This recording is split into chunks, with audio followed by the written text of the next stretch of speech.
So guys, so ito po ngayon yung sitwasyon natin to nagko-commute, tapos nagkaroon ng motor, nagkaroon ng 4 wheels, ito nagko-commute ulit. Ay, parang ang hirap ng adjustment. So ito nga, sasakay tayo sa nag-jeep tayo kanina, lakad, nakalimutan pa yung payong kasi unlike dati na nagko-commute pa, lagi may dalang payong. So sasakay tayo dito sa may LRT station, dito sa may SM Sukat malapit. So yun, LRT station. So ito nga tayo. Napakainit.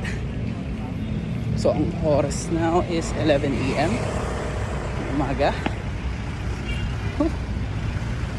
Init. Makakarating din tayo sa parurunganan. Yan, hindi rin kahit pa paano.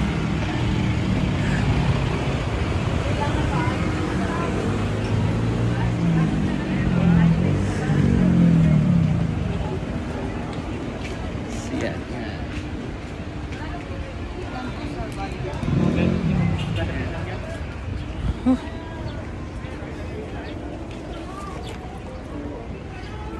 Diretso pa rin tayo. Lapit na tayo sa loob.